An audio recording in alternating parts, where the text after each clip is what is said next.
último y el estado límite de utilización. Verifiquen su micrófono, por favor. ¿Hay alguien que tiene prendido el micrófono? Y lo apaga, por favor, gracias.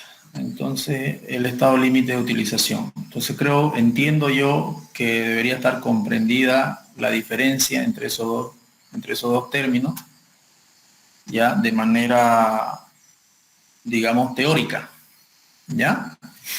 Entonces decíamos que hay que tener en cuenta varios factores para cumplir con el estado límite de utilización o de servicio, que también se llama, como está acá, estado límite de servicio.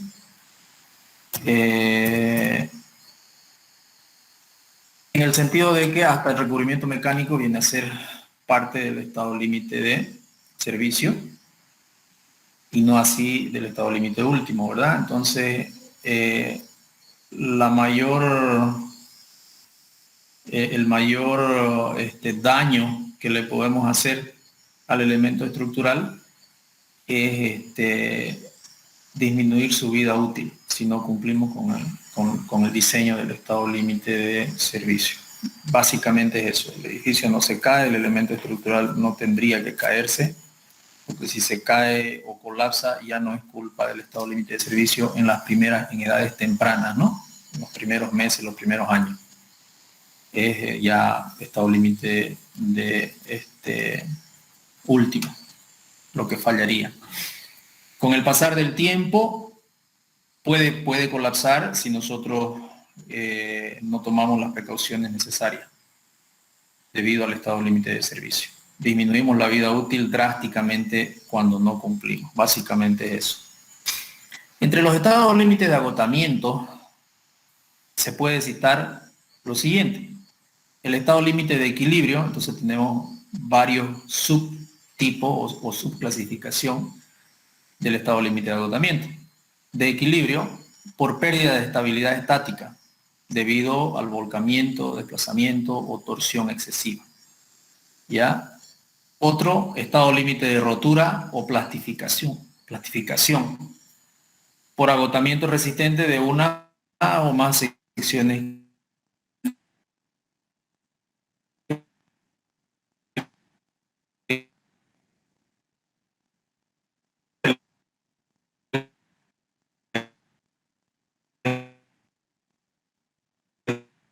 estado límite portan compresión. Estado límite por fatiga es la acción repetida de un número elevado de ciclos de carga dinámicas aplicadas que afectan con preferencia las conexiones de los sistemas estructurales.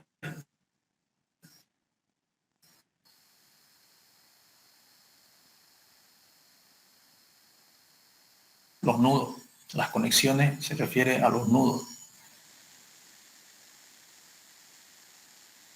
Conexión viga el estado límite por fatiga. Estado límite por aplastamiento. Bueno, hay que tener en cuenta aquí el de fatiga se parece mucho, digamos, a una situación que pasa y ha pasado en los anteriores años aquí en Bolivia con esto del programa Mi Agua. En Bolivia se han construido tanques bastante, digamos, muchos tanques elevados de agua potable, y han colapsado algunos de ellos en la inauguración, ¿no? En plena fiesta se cayó el tanque. Y han colapsado debido a la falta de estribo, básicamente, en algunos casos, falta de estribo en los nodos, en columna. ¿Ya? Ustedes saben que no pueden saltarse los estribos de columna. Cuando uno diseña una columna, calcula los estribos, básicamente cada separación de estribo a estribo se convierte en una microcolumna, si se puede decir, una pequeña columna. Y esa longitud es la que debemos de respetar en todo lo largo de la columna. Cuando tenemos una viga, qué sé yo, de 40 de alto, y nuestra columna estaba diseñada con estribos cada 15, llegamos al pie de la viga y el albañil, por no complicarse con los fierros o por inexperiencia, salta los estribos de la columna y se pone encima de la viga le pone a 40 en ese pedacito. Y entonces ahí es grave el problema, porque estamos haciendo trabajar una columna que tú diseñaste con estribo cada 15, la estás haciendo trabajar con estribo a 40, digamos. Y eso es fatal. Entonces, si se generan las cargas con las que tú has diseñado, es lo más probable es que colapse, pues, ¿no? Revienta eso. Entonces, como que ya ha pasado, ¿no?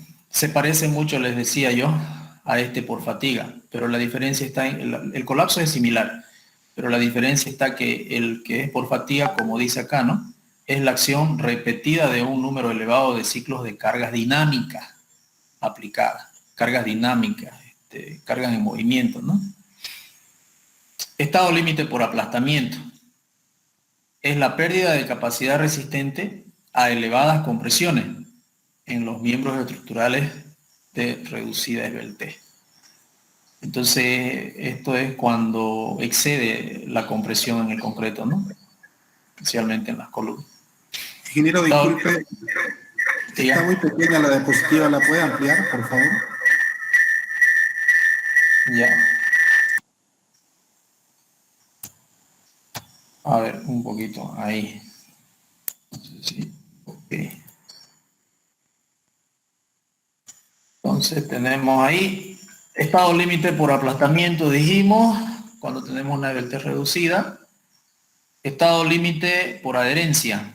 Se caracteriza por el desgarramiento producido dentro de la masa del concreto por el deslizamiento de las barras de refuerzo resistentes a tracción.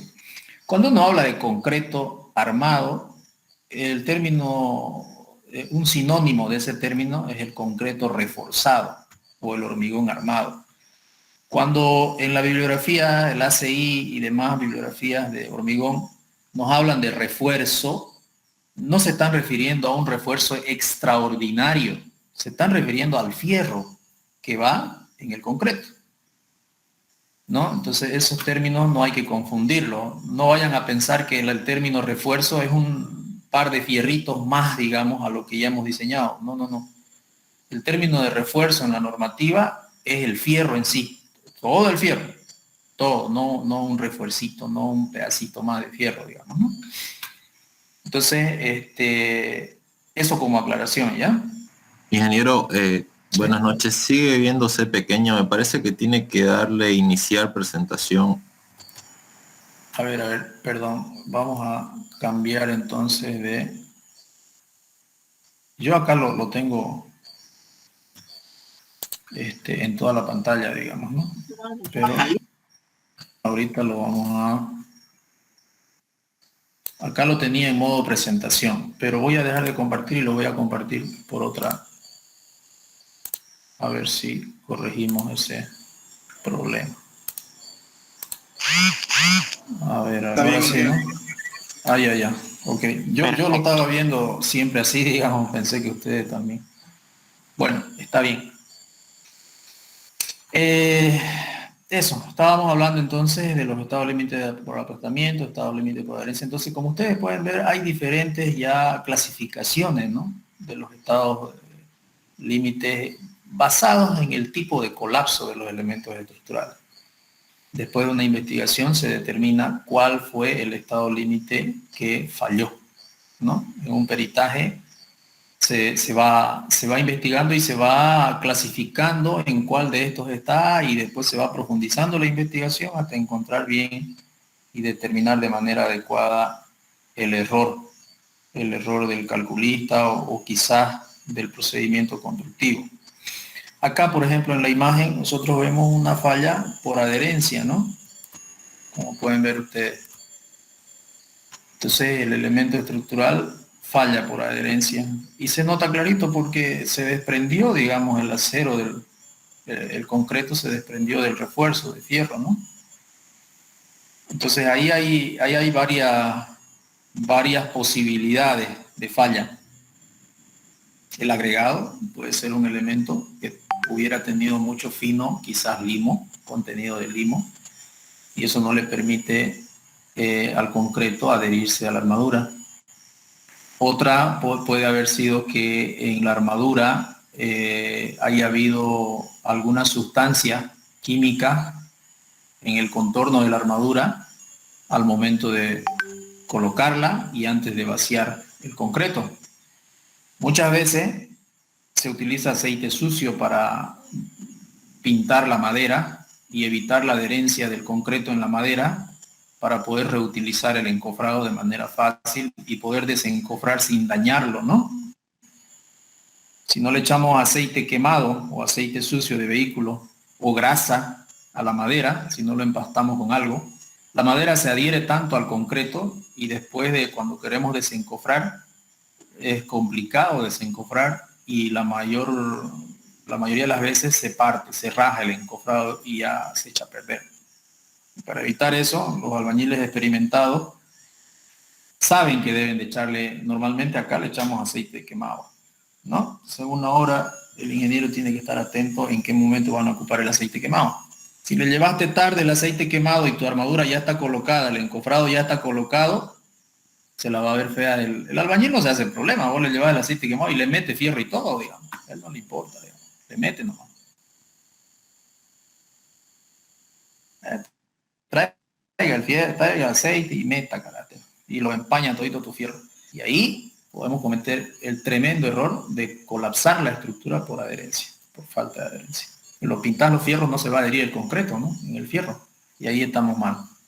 Entonces hay que tener cuidado con esas cosas. Hay que entregarle el producto adecuado en el momento adecuado. La madera tienen que empaparla con aceite antes de armar el encofrado. O antes, por lo menos, de colocar la armadura. La armadura no puede estar con aceite. Ya, por lo menos un día antes hay que pasarle el aceite al encofrado para que se absorba en la madera el aceite y cuando coloquemos la armadura ya no haya aceite que se impregne en la armadura en gran medida. ¿Ya? Así funciona mejor. ¿Ok?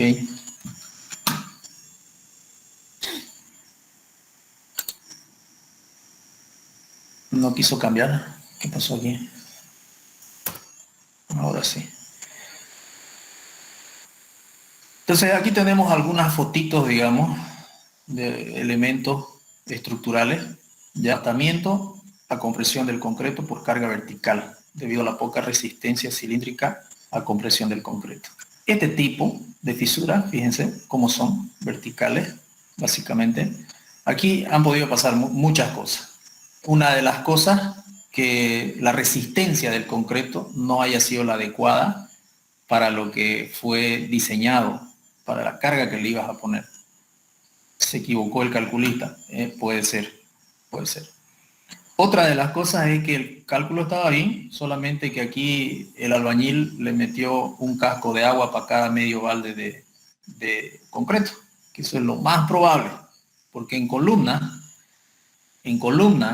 donde de todas las estructuras de hormigón armado, la que más trabaja en hormigón, el hormigón que más trabaja es en columna. O sea, tu columna tiene que ser vaciada con un asentamiento, pero el mejor posible y un control de calidad, pero lo mejor posible. Porque ahí el fierro poco te ayuda, es el concreto el que trabaja en columna. ¿Ya? En cambio, en vigas y losa es el fierro el que mayormente trabaja. ¿Ya? Entonces, en las columnas precisamente, el vaciado se hace con balde. Entonces, ¿qué hace el albañil? Se pone una escalera desde aquí abajo hasta aquí arriba, desde el suelo hasta arriba, ¿no? Cuando está en el segundo piso, porque fíjense ustedes, figúrense ustedes qué casualidad, que la columna de arriba es la que falla. La columna de abajo no tiene nada. Entonces, mientras más alto es el elemento estructural, más complicado para el albañil subir con la mezcla desde aquí abajo hasta aquí arriba, el ayudante, ¿no?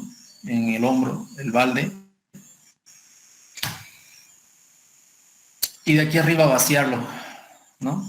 Y todos los factores que aquí intervienen. Al caer se va a disgregar si es que no le haces una ventanita al medio, si tu columna es muy alta, ¿no? Entonces, si le tiras una sola vaciada de arriba hasta abajo, está disminuyendo la calidad del hormigón. Está disminuyendo la calidad del hormigón. Ya de entrada, solo por la caída, ¿no? ¿no? Entonces, si vos estás trabajando con algo estrictamente riguroso y vas a hacer controles de calidad después del vaciado, después del endurecimiento, no sé, una esclerometría, algo así, tenés que tener cuidado, tenés que abrir una ventanita al medio, ¿no? Por lo menos al medio, cada 3 metros, 1,20 m, digamos, 1,50 m. Y vaciar por la ventanita con un embudito ahí, para que no se digregue mucho el concreto al caer abajo. De entrada, ahí hay un problema. Y eso ha tenido que intervenir también acá, porque las fisuras las fisuras te cantan todo, ¿no? Fíjate que la segunda parte del concreto no tiene mucho. Ya, bueno, puede ser por las cargas, etcétera, etcétera, ya, pero lo más probable es que este elemento estructural acá arriba tenga alguna carga, algunas rieles, pareciera ser un depósito, algunos equipos adentro y unas rieles de carga que asientan en las columnas. Y entonces esta parte no falló, porque no hay disgregación. Ya cuando el hormigón está aquí arriba y vos seguís vaciando con balde, ya la disgregación es mínima, ¿no? Ya no hay, prácticamente. Acá sí, lo está vaciando desde arriba. Y el otro análisis es que con seguridad le han metido agua, pues. Le han puesto un casquito de agua a cada balde. Y eso es grave. ¿Ya? Entonces, a ver. Esto no se va a callar, permítanme un segundito, voy a apagar esto.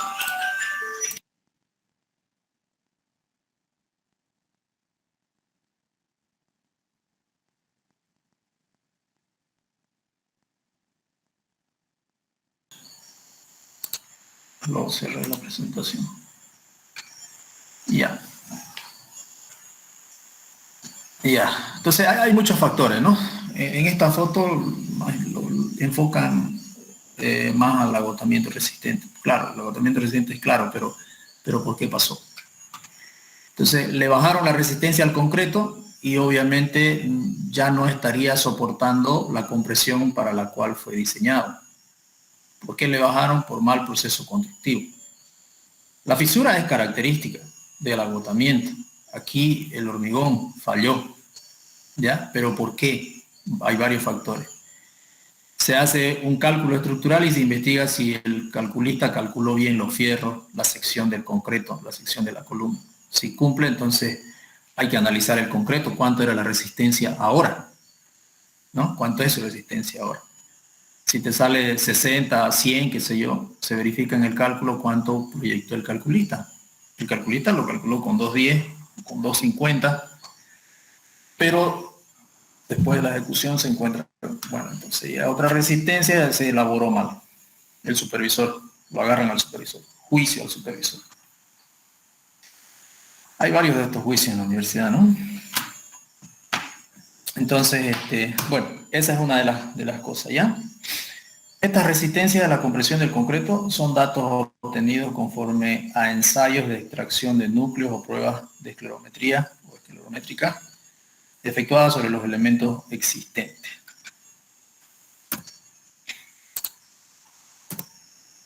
Ok. Entre los estados límites de servicio se pueden citar los siguientes. Estado límite de servicio por deformación excesiva, estado límite de servicio por fisuración notable y estado límite de servicio por vibraciones extraordinarias. ¿El qué por deformación excesiva? Cuando se producen grandes deflexiones, ¿ya? Derivas inadmisibles o considerables descensos de apoyo. Por la fisuración, cuando la abertura de la fisura excede los valores admisibles. 2 milímetros, 3 milímetros, depende del diseño que estamos haciendo, ¿no? Pueden exceder a más de 3 milímetros. Estado límite de servicio por vibraciones cuando en ausencia de amortiguamiento las vibraciones incrementan en exceso sus amplitudes o frecuencia. Entonces tenemos algunas imágenes de la falla por estado límite de servicio. En este caso una columna donde su recubrimiento no ha sido el adecuado y finalmente el fierro se ha oxidado y ha reventado el concreto, ha ido desprendiendo el concreto. Acá lo mismo, no hay prácticamente nada de recubrimiento.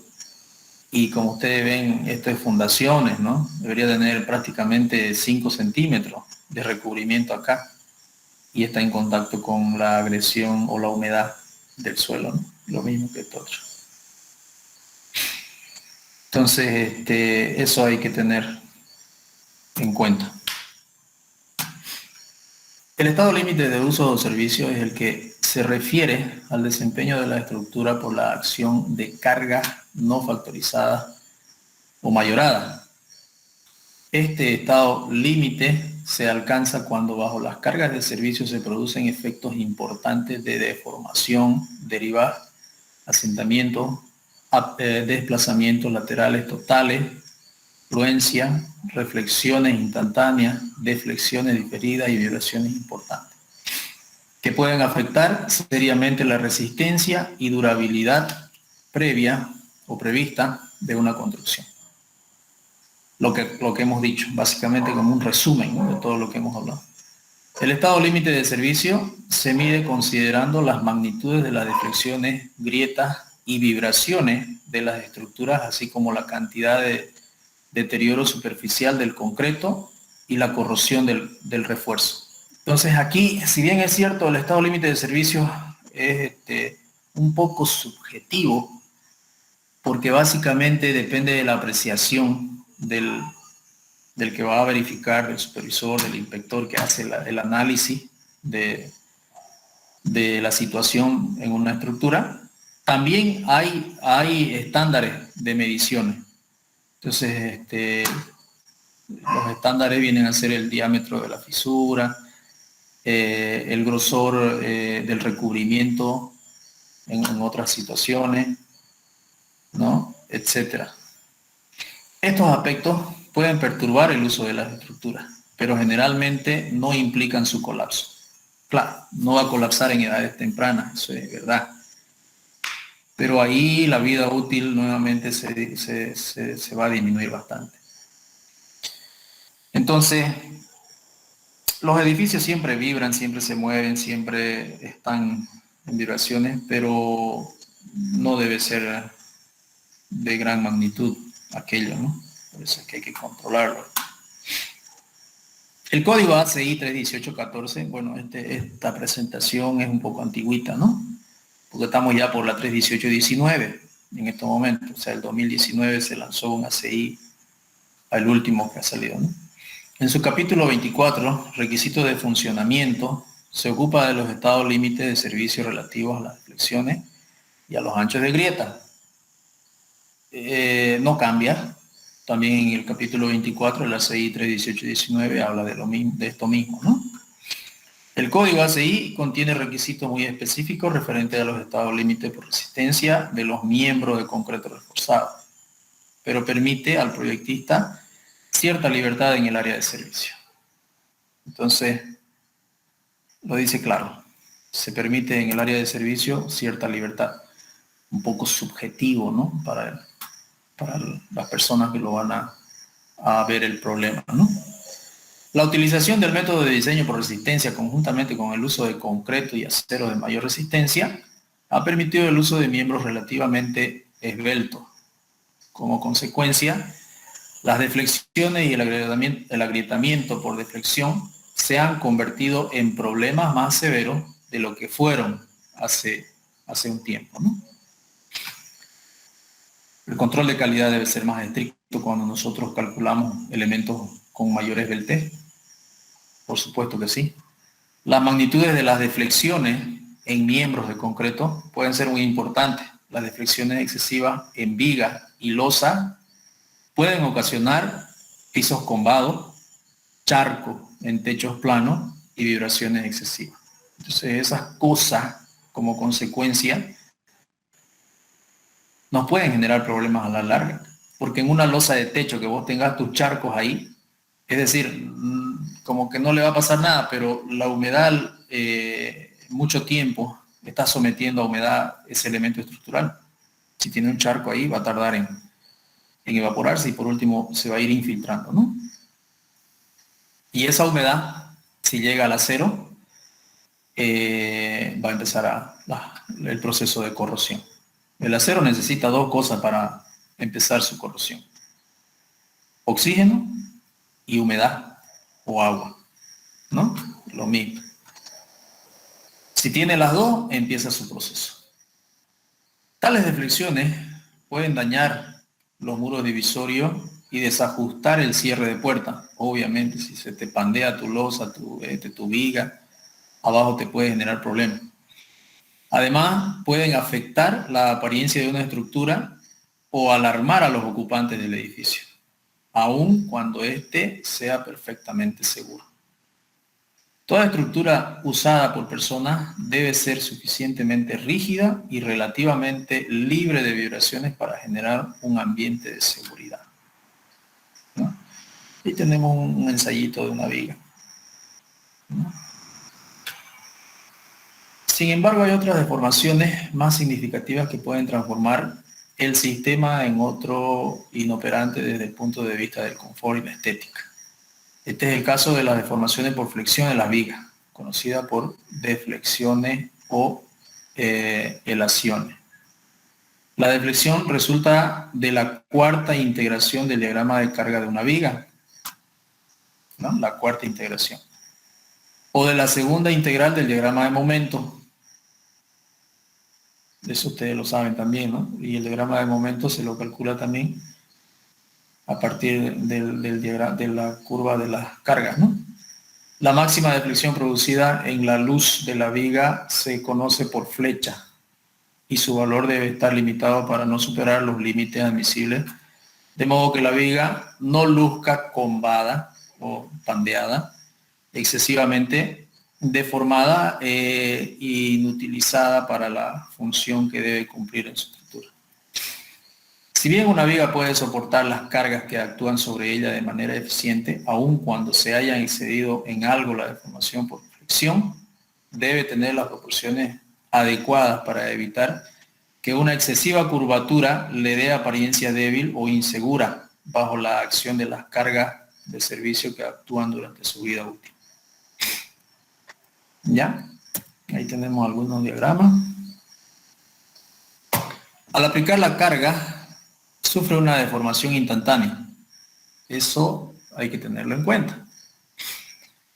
Que se suma a la ocasionada por la contracción de endurecimiento y que es independiente de las cargas, ya que es producida por la evaporación del agua.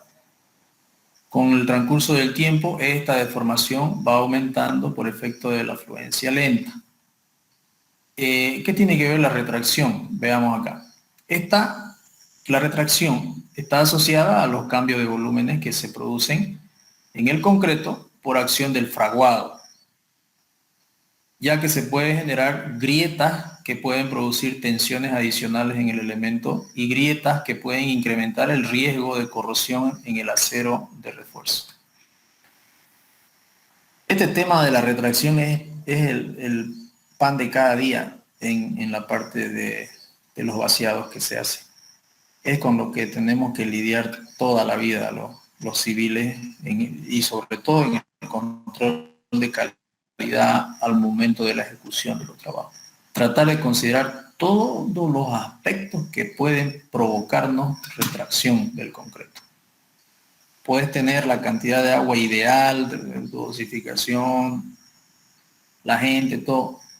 Lo vacías bajo sol y estás listo. Se te fisura porque hay una pérdida de agua muy rápida. Lo vacías en vientos fuertes y estás listo. Se te va a fisurar porque el viento lo seca rápido el concreto, ¿no? Entonces hay que tomar las previsiones al momento de vaciar. Muchas veces uno suspende el vaciado por vientos fuertes y no por la inseguridad, más que todo por el tema de la retracción. Se suspende y se suspende nomás, no queda más, especialmente en losas, ¿no? Estamos hablando de elementos de superficie. La retracción más se nota en este tipo de elementos, más que en columnas o vigas, sobre todo en losas. Fluencia del concreto es la deformación diferida a través del tiempo sin incremento de la carga, es decir, con carga de servicio constante. Este es el esquema que ustedes ya lo conocen, ¿no? La deformación del concreto. Bien, entramos a la ACI 318-19. Este es una copia, un extractado de la norma. ¿Ya? Ustedes empiezan a leer la norma y los primeros capítulos son, digamos, teorías del material, que el concreto, que son prácticamente regulaciones en el tema de material. Ya aquí empezamos ya a ver, en el capítulo 4 empezamos ya a ver el tema del hormigón armado. Funcionamiento. La evaluación del desempeño en condiciones de carga de servicio debe considerar las reacciones, momentos cortantes, torsiones y fuerzas axiales producidas por el preesforzado.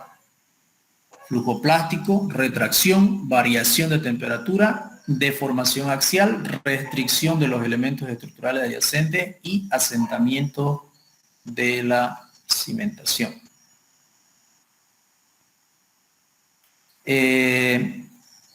Para las estructuras, miembros estructurales y sus conexiones pueden suponerse que se han cumplido los requisitos del apartado 471, que viene a ser si se diseñan de acuerdo a los requisitos de los capítulos de los miembros estructurales correspondientes. Vamos en esta clase a leer un poquito la norma para que ustedes más o menos se den cuenta de cómo tienen que estudiar la norma. Quizás muchos ya lo saben, pero quizás otros no. Esta parte de acá del lado derecho son las recomendaciones que hace el ACI. La normativa está al lado izquierdo y del lado derecho son recomendaciones de cada punto, ¿no? Son recomendaciones que hace a cada punto. Por ejemplo, acá hemos leído 4.71 y 4.72 y sus recomendaciones en cada caso es la siguiente. El funcionamiento se refiere a la capacidad del sistema estructural o miembro estructural de proveer un comportamiento y funcionalidad adecuados bajo las acciones que afecten al sistema. Los requisitos de funcionamiento tratan aspectos como la deflexión y la fisuración, entre otros.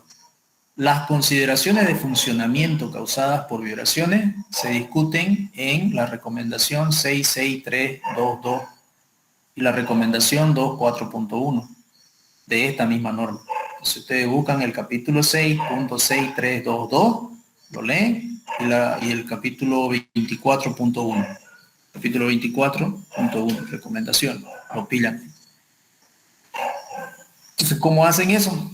Teniendo la norma ACI, se van al índice, buscan el capítulo 24.1, miran en qué página está y después buscan esa página y van a encontrar el apartado R24.1 y lo analizan, ¿no?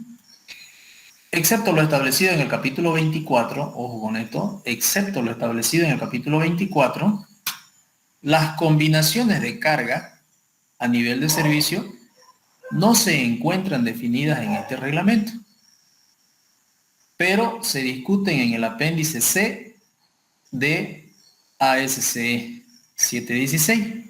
Los apéndices no se consideran como parte obligatoria de esta norma. Ya no son parte obligatoria de esta norma.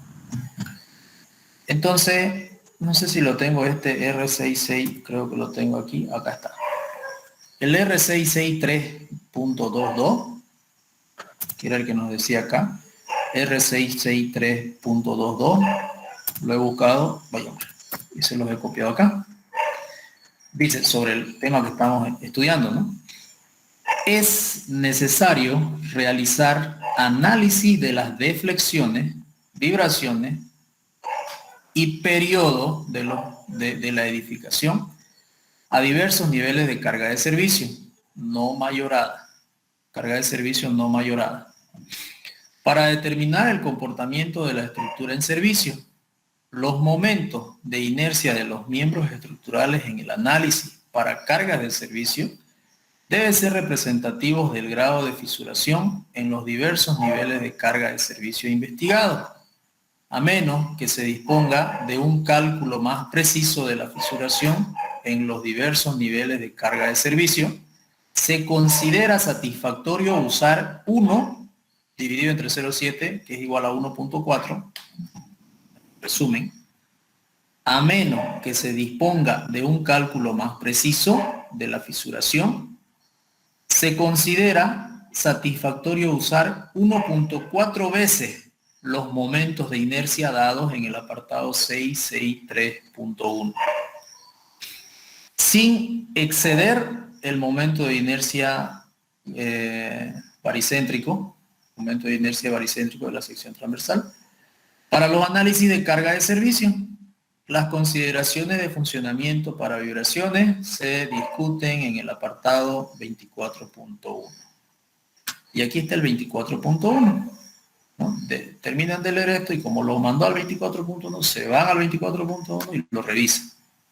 Dice, los requisitos de funcionamiento de este capítulo consisten en requisitos que son referenciados por otras secciones del reglamento o que es prudente tener en cuenta para lograr un buen desempeño de los miembros estructurales.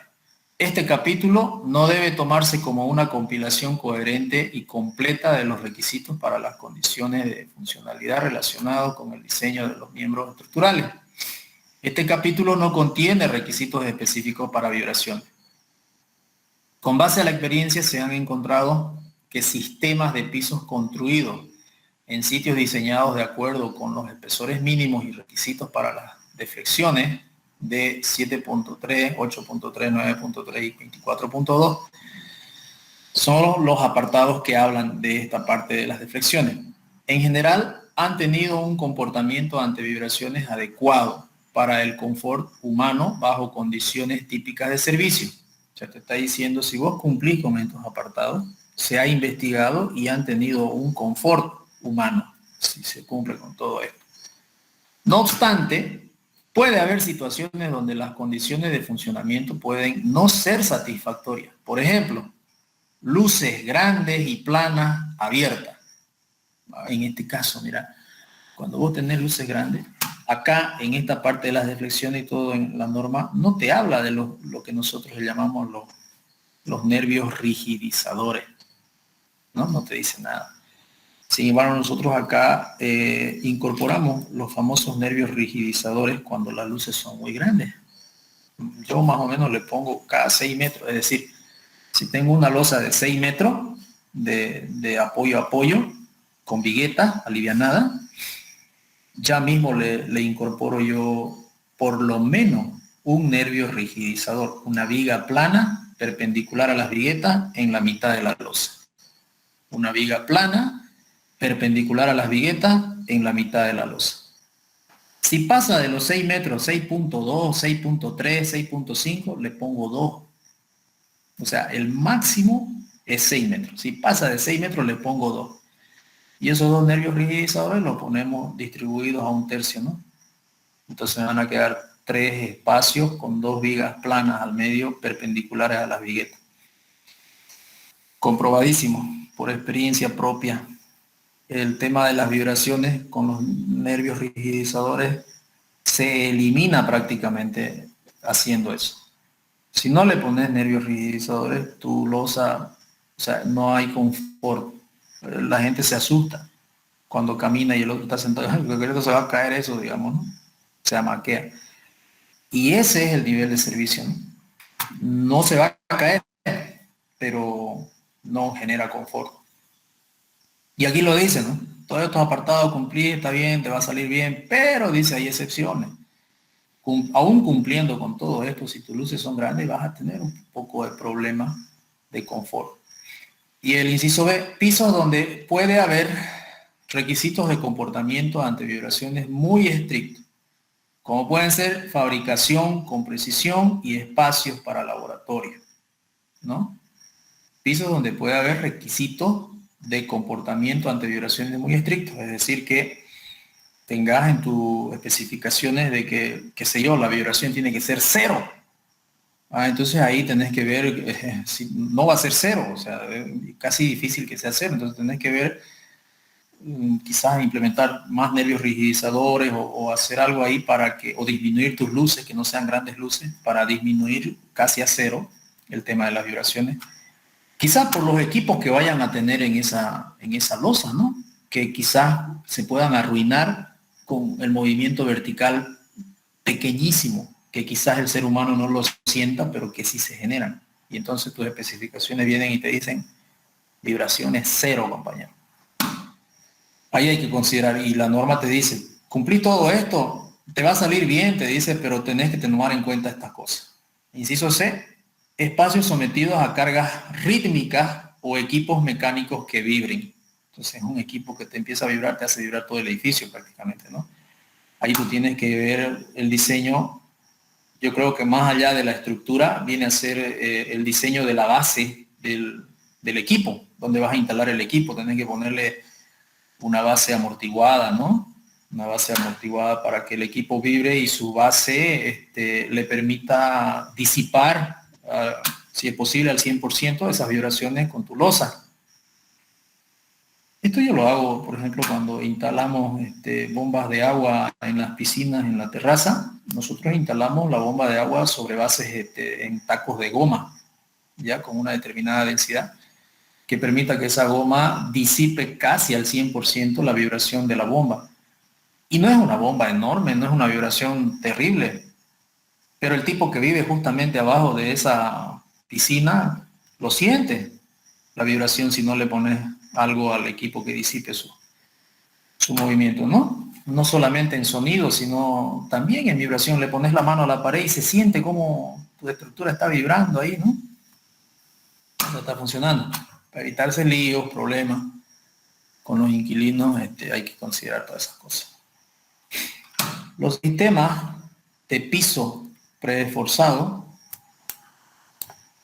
no están obligados a cumplir con los espesores mínimos que te indican aquí estos apartados, y si son prefabricados, usualmente son sistemas conformados por vanos simples. Por esta razón, estos sistemas de piso tienden a ser más susceptibles a vibraciones. Eso sí es cierto. Las guías para la consideración de las vibraciones en el diseño del sistema de pisos y las evaluaciones de las frecuencias de vibración y la amplitud para sistemas de piso de concreto pueden encontrarse, y te da un montón de referencias que puedes también estudiar para solucionar tu problema, ¿no? Un ejemplo de aplicación está descrito, ahí está. Ok. A ver. Entonces, estábamos aquí y de estábamos aquí estudiando esto, y de acá, por los apartados, a lo que nos manda, nos fuimos a estos de acá y terminamos acá, ¿no? 24.1. Y bueno, ustedes podemos seguir leyendo todo esto, ¿no? La durabilidad. Dentro del funcionamiento ya hemos visto muchas cosas y todavía se sigue abriendo el espacio. La durabilidad, la sostenibilidad. Esto básicamente es para que ustedes vean cómo deben utilizar la norma. Yo se lo voy a preparar todo esto, se lo voy a terminar de preparar, porque se lo he estado preparando. Capturas así donde van la correlación que hay que seguir. Se lo voy a mandar luego. Pero con esta experiencia yo les voy a pasar la norma, la 318/19, y ya con esta experiencia ustedes ya van solitos a estudiarla, ¿no? Solitos van a estudiar. ¿Ya? Entonces tenemos acá, deflexiones debidas a las cargas gravitacionales a nivel de servicio. Los miembros sometidos a flexión deben diseñarse para que tengan una rigidez adecuada, con el fin de limitar cualquier deflexión o deformación que pudiera afectar adversamente la resistencia o el funcionamiento de la estructura. Y aquí tenemos la recomendación de eso, lo que nos acaban de decir. Esta sección cubre únicamente deflexiones o deformaciones que puedan ocurrir en condiciones de carga de servicio. Cuando se calculen deflexiones dependientes del tiempo, deben considerarse únicamente la carga muerta y la porción de la carga viva que actúa en forma permanente. Entonces aquí nosotros tenemos carga muerta, carga viva que actúa en forma permanente, carga viva permanente. ¿Cuáles son esas cargas vivas permanentes? Precisamente es cuando uno diseña un hospital, una clínica, uno ya sabe, porque tiene que diseñar dónde va a colgar su tomógrafo, dónde va a poner sus equipos que son pesados, estos de análisis clínico. Es un ejemplo, ¿no? Porque hay otras situaciones también donde se definen dónde van a ir ciertos equipos pesados. Esas son cargas vivas permanentes. Son cargas vivas porque vos sin destruir el edificio la podés sacar de ahí. Por eso es carga viva, porque se mueve, la podés mover. Pero son permanentes, porque están diseñadas para ese lugar y van a permanecer ahí durante mucho tiempo. Un gimnasio también podría considerarse con equipos de carga viva permanente, ¿no? Ciertos equipos están definidos dónde se va a poner, especialmente en un edificio. Si lo vas a poner en un piso alto, tenés que saber qué peso tienen, qué equipo y dónde va a ir. Porque hay equipos que pueden pesar toneladas y no puedes diseñar tu losa ni tu viga sin saber que el equipo vas a poner ahí un equipo de 2, 3, 4, 5 toneladas, ¿no? No se puede trasladar ese equipo a otro lado. Se diseña para que esté ahí. Y donde cae ese equipo, cae en la losa, la viga y la columna, que vos la vas a tener que reforzar con esa carga viva permanente, ¿no? Sin necesidad, eso es para optimizar, ¿no? Sin necesidad de reforzar todo el piso para esa carga, porque esa carga no va a estar por todos lados, va a estar ubicada ahí. El tomógrafo va a tener su sala de tomografía en cierto lugar y punto. No lo vas a llevar a otro lado. No lo podés llevar a otro lado. El reglamento contiene dos métodos para controlar las deflexiones. Para losas en una dirección no preesforzadas y vigas no preesforzadas, incluidos los miembros compuestos, se deben seguir las disposiciones de altura o espesor total mínimo según el apartado 731 y 931. Y cumplir con los requisitos del reglamento para miembros que no soporten ni estén ligados a elementos no estructurales susceptibles de sufrir daño debido a las grandes deflexiones para construcción no preforzada de losa en dos direcciones. La altura mínima requerida, según el apartado 831, satisface los requerimientos del reglamento. Para miembros no preesforzados que no cumplan con estos requisitos de altura o espesor mínimo, o para miembros no preesforzados en una dirección que soporten o estén ligados a elementos no estructurales susceptibles de sufrir daños debido a las deflexiones grandes, y para todos los miembros de concreto preesforzados a flexión, las deflexiones deben calcularse mediante los procedimientos descritos en el apartado 24.2.3 hasta el apartado 24.2.5. Las deflexiones calculadas están limitadas a los valores de la tabla 24.2.2. Las deflexiones calculadas de acuerdo al 24.2.3 hasta el 24.2.5 no deben exceder los límites establecidos de la tabla 24.2.2. Aquí abajito hay una tabla. Otra recomendación del 24.2.2, debe notarse que las limitaciones dadas en la tabla 24.2.2 se relacionan únicamente con elementos no estructurales soportados o ligados. Para aquellas estructuras en las que los miembros estructurales son susceptibles de ser afectados por las deflexiones o deformaciones de los miembros a los que están ligados, de tal manera que afecten adversamente la resistencia de la estructura. Estas deflexiones y las fuerzas resultantes deben considerarse explícitamente en el análisis y diseño de la estructura, como lo dispone el 24.2.1, que era el anterior que acabamos de leer de la ACI. Cuando se calculan deflexiones dependientes del tiempo, puede restarse la parte de la deflexión que ocurre antes de ligar los elementos no estructurales. Al hacer esta corrección puede emplearse la gráfica de la figura 24.241 para miembros de dimensiones en formas usuales. Y esta es la famosa tabla.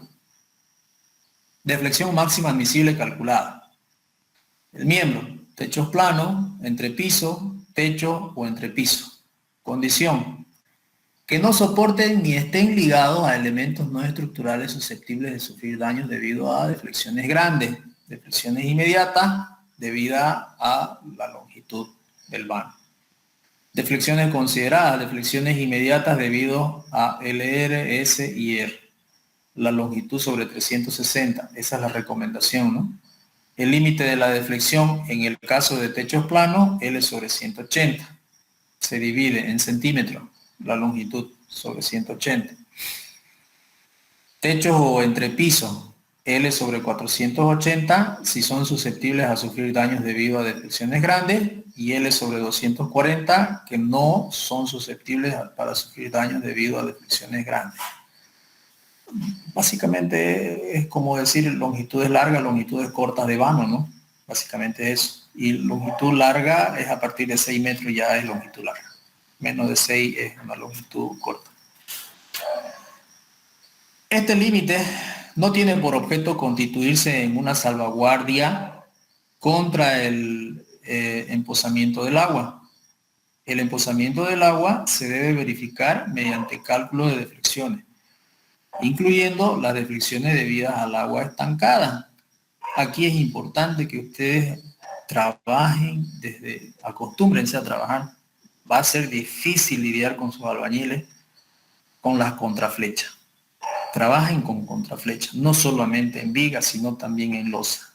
Siempre que vacíen una viga, asegúrense de tener una contraflecha. Que ustedes van a calcular, pueden calcular con este tipo de fórmulas rápidamente la flecha que se va aproximadamente que se va a generar, y esa misma flecha, debido al peso propio, a la carga muerta, la vuelcan para arriba. Ustedes calculan la flecha que se va a dar debido a la carga muerta. Si le sale 1.5 centímetros, a su albañil le dicen, haceme una contraflecha de 1.5 centímetros, para que ustedes ya eliminen su flecha debido a las cargas muertas. ¿Me entienden? Y entonces, básicamente, cuando saquen sus puntales, su elemento estructural, debido a cargas muertas, va a quedar casi horizontal, prácticamente horizontal, incluso un poquito para arriba. Ya cuando le empiecen a cargar muros y demás carga, ya él se va a comportar y va a quedar horizontal. La idea es que quede horizontal y que ya la flecha que se vaya a dar ya sea una flecha diferida por el tiempo, que no le genere muchos problemas, ¿no? De fisuraciones y demás incomodidades que puedan tener, ¿no? ¿Ok? Entonces, más o menos así es lo que ustedes tienen que agarrar su norma y empezar a estudiar. Nosotros estamos estudiando estado límite de servicio. Estamos en el estado límite de servicio. Y el capítulo 24 es el que nos habla sobre los estados límites de servicio. Con todas sus ecuaciones, fíjense ustedes, bueno, los que ya han visto Hormigón 2, acá hay una formulita que les puede ser familiar, ¿no? Que Tito Romero la da y la da también, esta otra formulita también la da. Están contempladas en el ACI. Son recomendaciones que uno va leyendo y va estudiando, ¿no? Y están las formulitas ahí del momento crítico, bla, bla, bla, que la inercia, que la distancia de la línea neutra, etcétera, etcétera, etcétera. Todos esos elementos están considerados en la norma ACI, pero es estudiándola. Quizás algunos dirán, es que sé yo, esta clase ha sido, no sé, lectura, teoría, pero es así, compañero, no hay otra. No hay otra forma. La otra es agarrar y conocer las fórmulas y olvidarse de la reglamentación, que eso no es correcto. Nosotros debemos de empezar en todas las materias de ingeniería civil a trabajar con normas. No podemos darle una formulita y utilicen y que sea desconocimiento total de ustedes. ¿De dónde rayos sale esa formulita? Hay una norma por detrás. Y nosotros trabajamos bajo norma. Tenemos que aprender a trabajar bajo norma y a defendernos bajo norma. En la ACI 24235 nos habla de esta formulita, ¿ya? El momento crítico de diseño. Y lo plantea y lo establece la ACI. Ahí están sus recomendaciones. El que quiera estudiarla va y consulta y amplifica su estudio leyendo las recomendaciones, porque estas recomendaciones siempre te mandan a otras partecitas de la norma que te va a permitir aclarar la situación, ¿no? El módulo de elasticidad. Fíjense cómo plantea la norma ACI el cálculo del módulo de elasticidad para valores de WC entre 1440 y 2560 y para concreto de peso normal. La ACI nos plantea estas ecuaciones, ¿ya? Y aquí nos detalla, digamos, todas las situaciones y ustedes lo van a poder leer y van a poder entender de una vez de que el módulo de elasticidad puede ser muy variante, ¿no? No es agarrar, o sea, Normalmente agarramos y en edificios normales, edificios pequeños, utilizamos directamente la ecuación del módulo de elasticidad y listo. Pero acá el ACI te dice claramente, esto lo tenés que calcular en función a tus agregados también, digamos, ¿no? Porque hay agregados que te van a entregar un valor del módulo de ACI y con otros agregados vas a tener otros valores. Si tu estructura es, por un lado, de gran altura, hay que tener cuidado con el módulo, ¿ya? De pronto estás trabajando con agregados del Piraí y por X y motivo utilizas agregados, no sé, de Cochabamba, ya tu módulo de elasticidad cambia, ¿no? Si tu estructura es importante, vas a tener afectaciones importantes. Pero si no es importante, una casita de 2 o 3 pisos, no se van a dar cuenta de que el módulo ACI ha cambiado y tu agregado ha cambiado. Ok.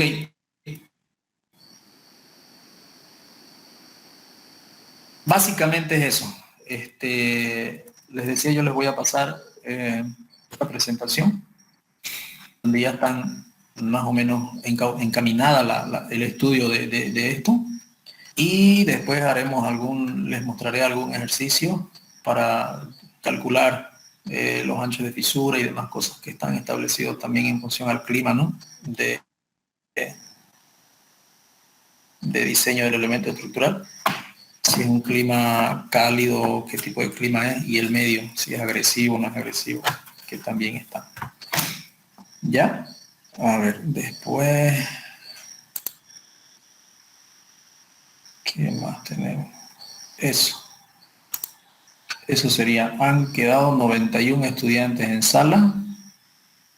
Ya, supongo que ya han empezado a retirar algunos porque, claro, se han visto que no van a tener el tiempo para cursar seguramente y han empezado a retirar. Habían, digamos, 100 y pico estudiantes y han disminuido un poco. Necesito que me hagan un favor, necesito que alguien, no sé a ver quién, cree un grupo en Telegram, porque la ACI no lo vamos a poder cargar en el WhatsApp. El número 1, ¿quién es el número 1? Álvarez, Alejandra, María Alejandra. ¿Será que lo puede crear el grupo en Telegram? Lo manda el enlace al WhatsApp, que todos se inscriban y ahí les pasaré yo, me manda un mensajito por Telegram y le paso yo ahí la norma, la ACI, para que ustedes la tengan en digital. O también la pueden descargar, si algunos entran a ACI 318 para si no la descarguen, yo se los paso por Telegram. No sé si tienen alguna curiosidad, alguna pregunta. Ingeniero, buenas noches. Yo tengo una pregunta. Ahí cuando estaba mostrando la fórmula del módulo de elasticidad, una de las fórmulas era para concreto de peso normal. ¿Cuál sería ese peso normal de concreto, ingeniero? Estamos hablando del concreto que no es de alta resistencia. A eso se refiere. Estamos hablando del concreto de resistencia 210, 250, digamos. Hasta ahí. Los hormigones de alta resistencia esa es la terminología que utiliza la ACI para diferenciarlo. Ya, el de peso normal es el concreto hasta 250, digamos. Los demás son de alta resistencia.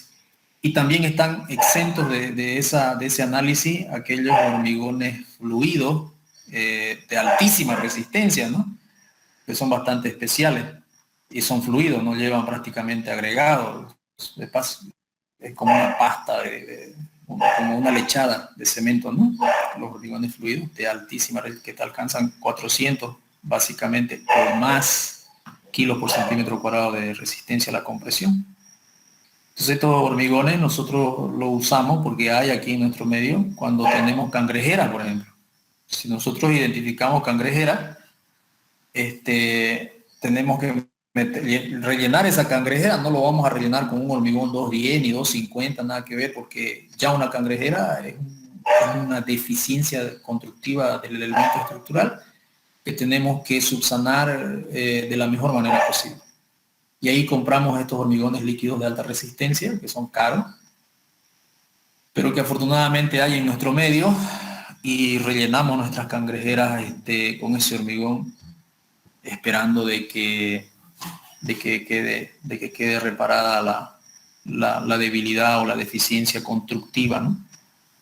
Entonces es como una lechada, es como echarle agua, digamos, ¿no? Tenés que tapar todos los huequitos porque el hormigón se te va a botar si es que no lo tapas los huequitos que tenga por donde no querés que se bote, ¿no? Y vos le echás y son autonivelantes.